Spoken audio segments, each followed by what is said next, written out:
சிங்கிஸ் ஐத்மாதவ் அவர்களின் முதல் ஆசிரியர். நான் ஜன்னல்களை அகலத் திறக்கின்றேன். தூய குளிர்ந்த காற்று அறையினுள் வருகிறது.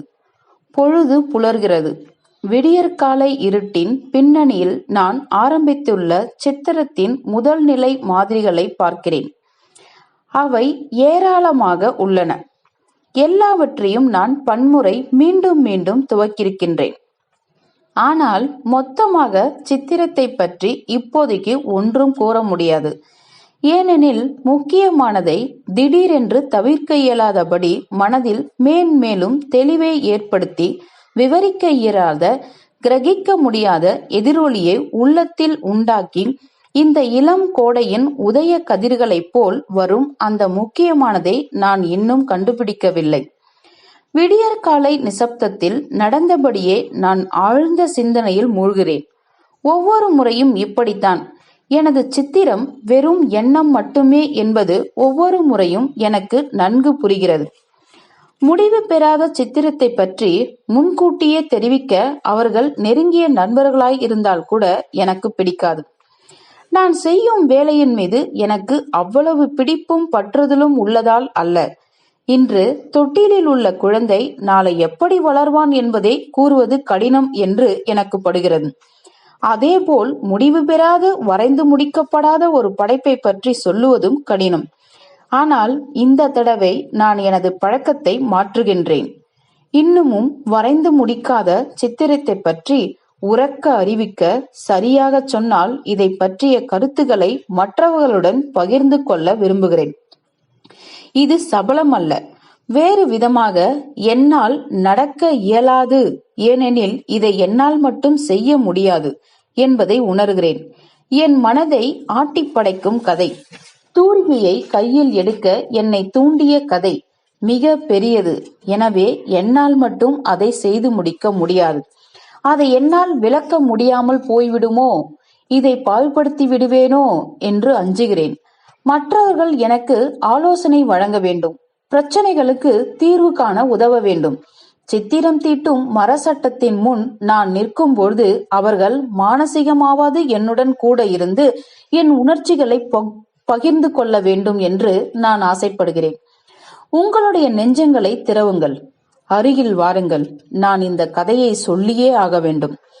எங்களுடைய குர்குரேவ் கிராமம் மலையடிவாரத்தில் பரந்த பீடபூமியில் பல்வேறு கண்வாய்களில் இருந்து சலசலவென்று ஒலி எழுப்பியபடி மலையார்கள் வந்து குவியும் இடத்தில் உள்ளது. கிராமத்திற்கு கீழே மஞ்சள் சமவெளி எனப்படும் பிரம்மாண்டமான கசாக் ஸ்டெப்பி நிலம் பறந்து கிடக்கிறது. சுற்றிலும் கருப்பு மலைகளின் குறுமலை தொடர்களும் கருப்பு கோடாக சமவெளியின் ஊடே சென்று மேற்கே தொலை தூரத்திற்கு அப்பால் மறையும் இருப்பு பாதையும் உள்ளன. கிராமத்திற்கு மேலே குன்றின் 2 பெரிய பாப்லார் மரங்கள் நிற்கின்றன. எனக்கு நினைவு உள்ள நாளிலிருந்து அவை அங்கு நிற்கின்றன. எந்த பக்கத்திலிருந்து எங்கள் குர்குரேவ் கிராமத்திற்கு வந்தாலும் அவை ஏதோ மலையின் மீதுள்ள கலங்கரை விளக்கங்களைப் போல எனக்கு தென்படும். ஒவ்வொரு முறையும் நான் புகை வண்டியிலிருந்து இறங்கி ஸ்டெப்பி வழியே கிராமத்திற்கு செல்லும் போது முதலில் நான் செய்வது எனக்கு நெருக்கமான இந்த பாப்லார் மரங்களை கண்களால் தேடுவதுதான். இதற்கு என்ன காரணம் என்று கூறுவது கூட கடினம். ஒருவேளை குழந்தை பருவத்தின் மனப்பதிவுகளை ஒரு நாள் மறக்க முடியாதது இதற்கு காரணமாயிருக்கலாம்.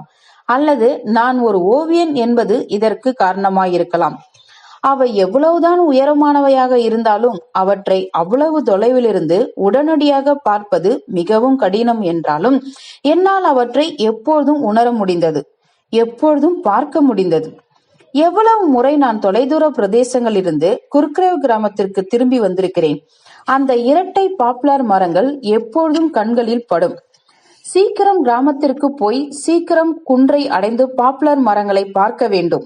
பின் அந்த மரங்களின் கீழ் நின்று நீண்ட நேரம் ஆனந்த பரவசம் ஏற்படும் வரை இலைகளின் ஒலியை கேட்க வேண்டும் என்று எப்பொழுதும் நான் எண்ணி பார்த்து ஏங்குவேன். எங்களுடைய கிராமத்தில் எவ்வளவு விதமான மரங்கள் நிறைய உள்ளன. ஆனால் அந்த பாப்புலர் மரங்கள் விசேஷமானவை. இவற்றின் மொழியே தனியானது. இவற்றிற்கென தனியான இசை நயம் கூட உண்டு. பகலிலோ இரவிலோ எப்பொழுதும் இங்கு வந்தாலும் சரி, இவை அசைந்து கொண்டிருக்கும் கிளைகளும் இலைகளும் காற்றில் ஓய்வு ஒழிச்சலின்றி ஆடி பல பல ஒலிகளை எழுப்பிக் கொண்டிருக்கும். சில நேரம் அமைதியான காற்றலை மணற்பரப்பில் நடனமாடுவதை போல் இருக்கும்.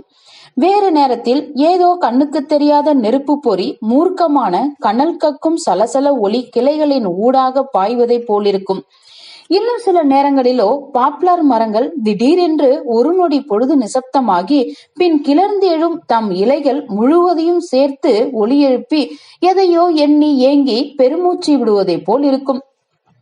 இடிமழை மேகங்கள் திரளும் போது புயல் வீசி கிளைகளை உடைத்து இலைகளை வீழ்த்துகிறது. அந்நேரம் பாப்புலர் மரங்கள் இன்னும் முன்னும் பின்னுமாக ஆடி கொழுந்து விட்டெறியும் சுவாலையை போல் ரிங்காரமிடும். பின்னால் பல ஆண்டுகள் கழித்து 2 பாப்புலர் மரங்களின் ரகசியமும் எனக்கு தெரிந்தது. அவை நாலா பக்கங்களிலிருந்தும் காற்றடிக்கும் உயரமான இடத்தில் நிற்கின்றன. காற்றின் சிறு அசைவிற்கூட அவை பதில் சொல்கின்றன. ஒவ்வொரு இலையும் வெகு லேசான காற்று வீச்சு கூட துல்லியமாக கிரகிக்கின்றன. ஆனால் இந்த சாதாரண உண்மையை ஆனாலும் என்னை ஏமாற்றம் அடைய செய்யவில்லை. இன்று வரை என் மனதில் உள்ள குழந்தை குணர்ச்சியை பறிக்கவில்லை. இன்று வரை குன்றின் மேல் இருந்து அந்த 2 பாப்புலர் மரங்களும் எனக்கு அசாதாரணமாவையாக ஜீவனுள்ளவையாகவும் படுகின்றன. அங்கே அவற்றின் அருகில்தான் பச்சை நிற மந்திர கண்ணாடியின் சிதறலை போல் எனது குழந்தை பருவம் தங்கிவிட்டது. கடைசி கல்வியாண்டில் கோடை விடுமுறை ஆரம்பமாவதற்கு முன் சிறுவர்கள் எல்லாம் சேர்ந்து பறவை கூடுகளை கலைப்பதற்காக இங்கு ஓடி வருவோம். ஒவ்வொரு முறையும் கூச்சலிட்டு கொண்டு சீழ்கை ஒளியுடன் நாங்கள் குன்றிற்கு ஓடி வரும் போதெல்லாம் அந்த பிரம்மாண்டமான பாப்புலர் மரங்கள் அப்படியும் இப்படியுமாக ஆடி குளிர்ந்து நிழலாடும் அன்பான இலை அசைவாலும் எங்களை வரவேற்பதை போலிருக்கும். வெறும் காலோடு வந்து போக்கிரி சிறுவர்களாகிய நாங்களோ ஒருவர் முதுகில் ஒருவராக கிளைகளின் வழியே மரத்தில் ஏறி பறவைகளின் மத்தியில் கலக்கத்தை ஏற்படுத்தி கொண்டு உயரே செல்லுவோம். பயந்து போன பறவைகளோ கத்தியபடியே கூட்டம் கூட்டமாக மேலே பறந்து செல்லும். ஆனால் அதையெல்லாம் நாங்கள் கவனிக்கவே மாட்டோம். நாங்கள் மர உச்சியை நோக்கி மேன்மேலும் ஏறிக்கொண்டே இருப்போம். யாருக்கு அதிக துணிவும் திறமையும் இருக்கிறது பார்க்கலாம். திடீரென்று பெரும் உயரத்திலிருந்து பறவை பறக்கும் உயரத்திலிருந்து பார்க்கும்போது மந்திரத்தை போல் அதிசயமான ஒளிமயமான உலகம் எங்கள் முன் விரிந்து பறந்து காட்சியளிக்கும். பூமியின் மகத்துவம் எங்களை வியப்பில் ஆழ்த்தியது. நாங்கள் ஒவ்வொரு மூச்சை அடக்கியபடி பறவை கூடுகள் பறவைகளை பற்றியெல்லாம் மறந்துவிட்டு அந்தந்த கிளைகளின் சிலையாகி நின்றோம். உலகிலேயே மிக பெரிய கட்டிடம் என்று நாங்கள் கருதிய கூட்டு பண்ணையின் குதிரை கொட்டில் அங்கிருந்து பார்க்கையில் சாதாரண கொட்டிகையாக காணப்பட்டது.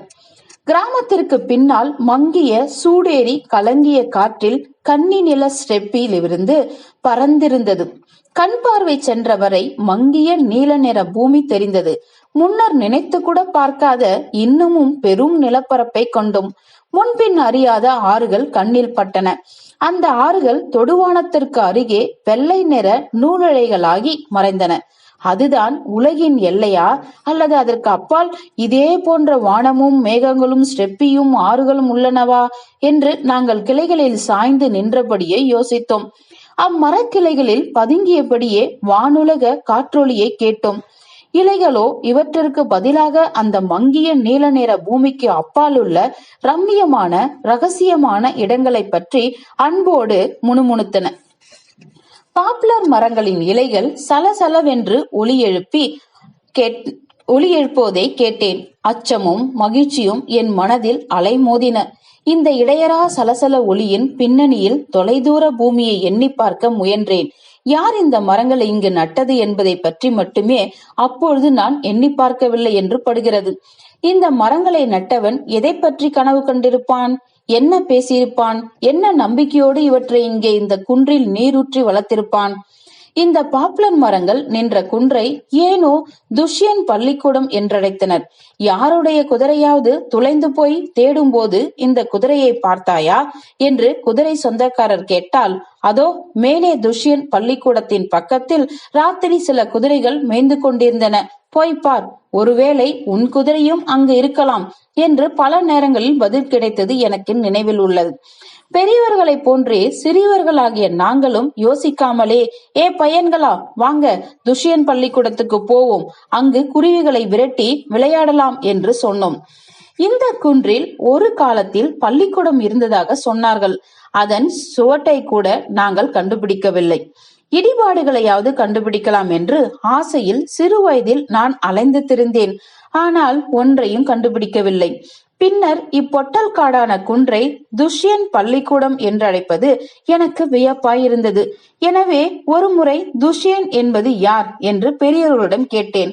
அவர்களில் ஒருவர் ஏனோ தானோவென்று சொன்னார். துஷ்யன் யாரா? இதோ இப்பொழுது இங்கு வசிக்கின்றானே, நொண்டி ஆட்டான் குடும்பத்தை சேர்ந்தவன், அவன்தான் துஷ்யன். அது ரொம்ப நாள் முன் நடந்தது. இப்போது துஷ்யன் கம்சமோல் உறுப்பினராயிருந்தான். அந்த குன்றில் யாருடைய கொட்டகையோ காலியாக கிடந்தது. துஷ்யன் அங்கு பள்ளிக்கூடம் ஆரம்பித்து குழந்தைகளுக்கு பாடம் சொல்லி தந்தான். அது என்ன பள்ளிக்கூடம்? பெயர் மட்டும்தான் பள்ளிக்கூடம். ஓ, அந்த நாள்கள் எப்படிப்பட்டவை தெரியுமா? யாரால் குதிரையின் பிடரியை பிடித்து அதன் மேலேறி உட்கார முடியுவோ அவன்தான் தலைவன்.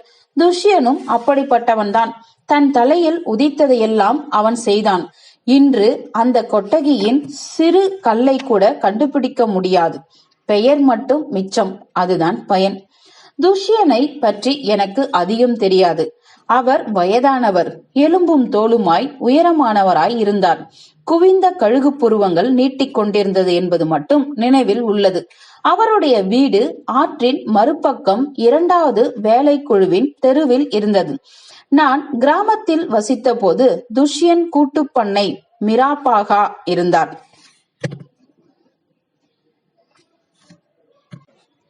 மிராப் என்றால் நீர்ப்பாசன கால்வாய்களை கவனித்துக் கொள்பவன். அவரை எப்பொழுதும் வயலில்தான் பார்க்கலாம். சில நேரங்களில் ஒரு பெரிய களைக்கொட்டை தன் குதிரையில் கட்டி இழுத்தபடியே எங்கள் தெருவழியே செல்லுவார். அவருடைய குதிரையும் எஜமானரை போன்றே எலும்பும் தோலுமாய் மெலிந்த கால்களை உடையதாய் இருந்தது. பின் துஷ்யனுக்கு வயதாகியது. அவர் தபால்காரரானார் என்று சொன்னார்கள். அது ஒரு புறம் இருக்கட்டும். விஷயம் வேறு. எனது அன்றைய கருத்துப்படி கம்சோமோல் உறுப்பினன் என்பவன் தன் வேலையில் மும்முரமானவன், சொன்ன சொல் தவறாதவன், கிராமத்தில் உள்ளவர்களையே துணிவு மிக்கவன், கூட்டங்களில் பேசுபவன், சோம்பேறிகள் களவாணிகளை பற்றி பத்திரிகைகள் எழுதுபவன். இந்த சம்பந்தமான தாடிக்காரர் ஒரு காலத்தில் கம்சமோல் உறுப்பினராக இருந்தார். அதிலும் வியப்பு என்னவெனில்தான், அதிகம் படிக்காதவராய் இருந்தும் குழந்தைகளுக்கு பாடம் சொல்லி தந்தார் என்பதை என்னால் எண்ணி பார்க்கவே முடியவில்லை. இதை என்னால் நம்பவே முடியவில்லை. உண்மையில் சொன்னால் இதை எங்கள் கிராமத்தில் நிலவும் பல கதைகளில் ஒன்றாகத்தான் நான் கருதினேன். ஆனால் விஷயம் அப்படி இருக்கவில்லை என்பது தெரிந்தது. சென்ற ஆண்டு இலையுதிர் காலத்தில் கிராமத்திலிருந்து எனக்கு ஒரு தந்தி வந்தது. கூட்டுப்பண்ணை தானே கட்டிய புதிய பள்ளி கட்டிட திருப்பு விழாவிற்கு என் ஊர்க்காரர்கள் என்னை அழைத்திருந்தனர். கிராமத்திற்கு செல்வது என்று நான் உடனே முடிவெடுத்தேன். எங்கள் கிராமத்திற்கு மகிழ்ச்சியான நாளில் என்னால் வீட்டில் உட்கார்ந்து கிடக்க முடியாது. ஒரு சில நாட்கள் முன்னதாகவே நான் புறப்பட்டேன். கிராமத்தில் பல இடங்களுக்கு சென்று பார்த்து புதிய சித்திரங்களுக்கு திட்டமிட்டு எண்ணியிருந்தேன். பேரவை விஞ்ஞானி சுலைமானவனும் திறப்பு விழாவிற்கு அழைக்கப்பட்டிருந்தார் என்று தெரிந்தது. அப்பெண்மணி 1-2 நாள்கள் கிராமத்திற்கு தங்கிவிட்டு பின் தங்கி அங்கிருந்த மாஸ்கோ செல்வார் என்று எனக்கு தெரிந்தது. இன்று பிரபலமாயுள்ள இப்பெண்மணி சிறு வயதில் எங்கள் கிராமத்திலிருந்து நகரத்திற்கு சென்றார் என்று எனக்கு தெரியும். நானும் நகரவாசியானதும் அவருடன் அறிமுகமானேன். அவருக்கு வயதாகியிருந்தது. பருமனாக உடல்வாகு, அடர்ந்த நரைத்த தலைமுடியை நன்கு வாரியிருந்தார். அவர் பல்கலைக்கழகத்தில் ஒரு துறையின் தலைவராய் இருந்தார். தத்துவஞான விரிவுரையாளர் ஆற்றினார். அடிக்கடி அயல் நாடுகளுக்கு சென்று வந்தார்.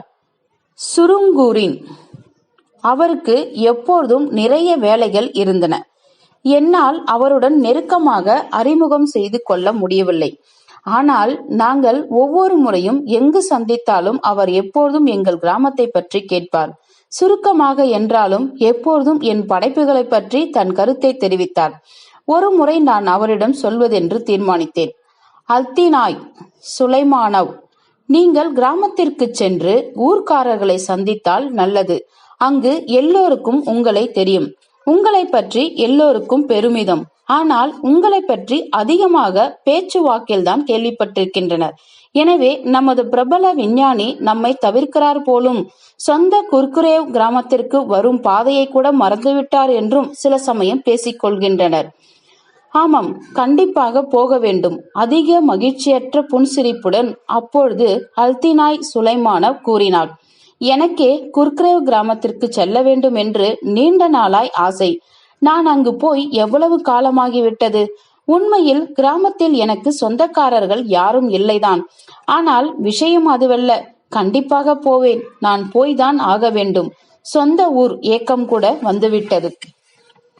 பள்ளி திறப்பு விழா கூட்டம் ஆரம்பமாகவிருந்த தருணத்தில் பேரவை விஞ்ஞானி சுலைமானவ் கிராமத்திற்கு வந்து சேர்ந்தார். கூட்ட பண்ணையினார் ஜன்னல் வழியே அவருடைய காரை பார்த்ததுமே எல்லோருக்கும் தெருவிற்கு ஓடி வந்தனர்.